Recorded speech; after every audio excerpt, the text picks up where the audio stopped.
8:10 de la mañana y nosotros en esta oportunidad nos corresponde dar la bienvenida al profesor Carlos Luna. Él es director de la Escuela de Estudios Políticos de la Universidad Central de Venezuela, también es politólogo, profesor con quien vamos a hablar un poco sobre estas implicaciones de la suspensión de Venezuela del Mercosur. Gracias, profesor, por estar aquí. Gracias a ti por la invitación, un saludo a todos.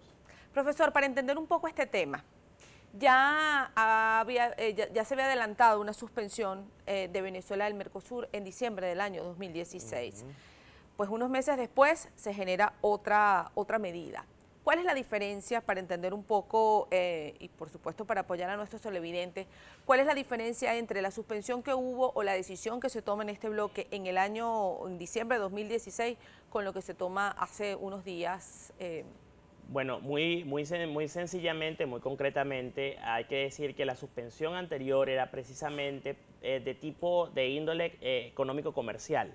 Es decir, era porque Venezuela no había cumplido y no se había articulado total y completamente respecto a todo lo que establecían el acuerdo marco de adhesión de Venezuela al Mercosur. Es decir, no había ratificado y no había puesto en práctica verdaderamente todo lo que eran los compromisos inherentes a las obligaciones del Tratado de Asunción y sus tratados conexos desde el punto de vista económico-comercial. Hay que recordar brevemente que nosotros veníamos de una estructura comercial adaptada a todo lo que era el marco de la Comunidad Andina de Naciones y hubo que hacer toda una adaptación a todo lo que era la normativa de Mercosur, a pesar de que nosotros nos regimos principalmente por el esquema LADI, y eso hay que tenerlo en consideración. Y esta suspensión tiene que ver con el protocolo de Ushuaia 1. El protocolo de Ushuaia 1 es la cláusula democrática de Mercosur, donde se comprueba que hay una ruptura del orden constitucional y democrático y por consecuencia, hasta que no se restablezca ese orden constitucional y democrático, obviamente no se puede ser parte del Tratado de Asunción y de todo lo que tiene que ver con el marco referencial de Mercosur. Ahora, en este caso, podemos entender que las sanciones, por decirlo de alguna manera, en esta decisión que tomaron estos países el viernes de la semana pasada, es una decisión que afecta más hacia lo político que lo económico, profesor. Sí, hay que decir rápidamente que hay el protocolo de Ushuaia 1, que es el que está vigente y es el que han ratificado los Estados miembros de Mercosur, que fue aplicado ya con la experiencia de Fernando Lugo en el Paraguay, y que motivado a esa situación fue que Venezuela logró entrar a Mercosur, dada la suspensión de Paraguay cuando hubo la situación irregular con Fernando Lugo y que se restableció luego de llegado al poder el presidente Cartés, Horacio Cartés. Bueno, la misma situación es la que está aconteciendo en este momento con Venezuela. Si estuviera ratificado el protocolo de Ushuaia 2, establecería un conjunto de sanciones producto de la ruptura del orden constitucional y democrático, pero en el área económica comercial, pero este tratado no está ratificado. Ahora, profesor, ¿hay de alguna manera esta sanción política pudiera afectar tal vez al ciudadano, a las personas que han decidido irse pues a emigrar a estos países que forman parte del Mercosur? No, hasta ahora no prevé una sanción o un castigo a todo lo que tiene que ver con ello. Al contrario, hay que recordar que en el contexto internacional hoy por hoy se desenvuelve bajo lo que es la perspectiva de las sanciones inteligentes. Es decir, en la medida de las posibilidades, si hay una situación donde hay una ruptura del orden constitucional y una violación sistemática de los derechos humanos, no debemos sancionar al Estado en su conjunto, por cuanto los verdaderos afectados serán los gobernados. En este orden de ideas, lo que está haciendo Mercosur con la aplicación del protocolo de Ushuaia 1 es precisamente generar una presión internacional para tratar de facilitar los procesos, para elevarle el costo en cierta forma al gobierno nacional, para que abra las compuertas para una solución pacífica y negociada en Venezuela. Ahora, el propio presidente Maduro, luego de esta decisión, él mismo lo dijo, a Venezuela no la saca nadie del Mercosur. Ya obviamente Venezuela había fijado una posición en diciembre del año pasado cuando toman esta decisión por no cumplir con los protocolos de negocios del Mercosur. Si de alguna manera quienes integran este bloque del Mercado Común del Sur pues quisieran seguir generando una presión Venezuela pudiera sentarse en una mesa? ¿Cómo se pudiera manejar vamos a decir, esta resolución o esta decisión? Vamos a conectar una cosa con la otra, en el sentido de, el presidente Maduro puede ser muy enunciativo en el sentido de que a nosotros nadie nos saca Mercosur, pero es que lo importante realmente de un acuerdo de integración es que hay un conjunto de estados, en este caso 4 estados, Claro, que se comprometen a cumplir un contrato social con un conjunto de reglas, de normas, de principios, de valores.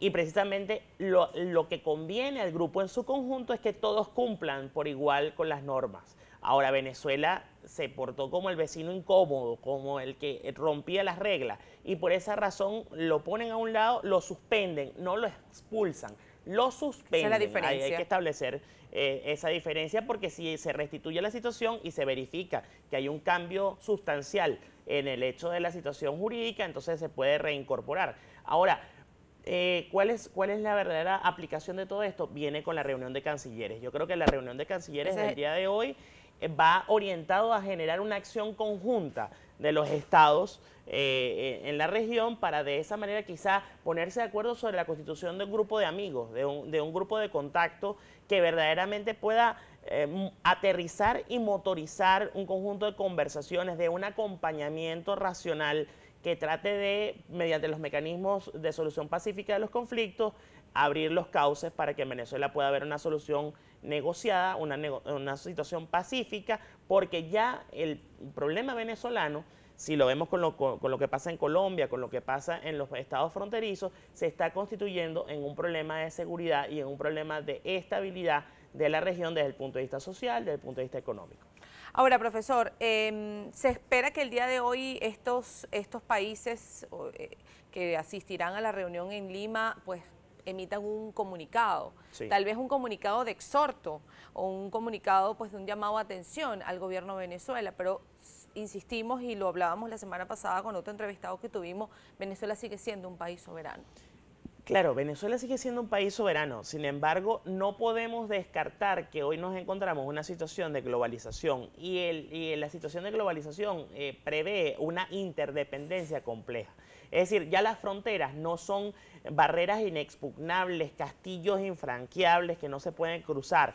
Precisamente, hoy por hoy las fronteras son porosas y lo que pasa en un país repercute directamente en el resto. Entonces, ¿qué es lo que se va a hacer acá? Él ya nos deja claro que la democracia y los derechos humanos ya no son defendidos simplemente como un concepto, sino que son un valor que es preciso defender y que es preciso fortalecer. Razón por la cual este conjunto de estados, y a sabiendas de que es un problema que abarca la región, entonces creo que van a concertar acciones. No solamente va a ser una resolución, sino quizás se van a poner a la orden, y estoy seguro que así va a ser, porque ya eso se está hablando informalmente en el marco de la OEA, en la constitución de un grupo de amigos y quizá un pliego posible, un proyecto de pliego donde se hable de cuáles son los fundamentos principales, y creo que van a estar orientados en la misma agenda del secretario general Almagro, de los 4 grandes puntos que él habló en su informe. Ahora, profesor, justamente usted toca un punto importante, un grupo de amigos, de alguna manera pues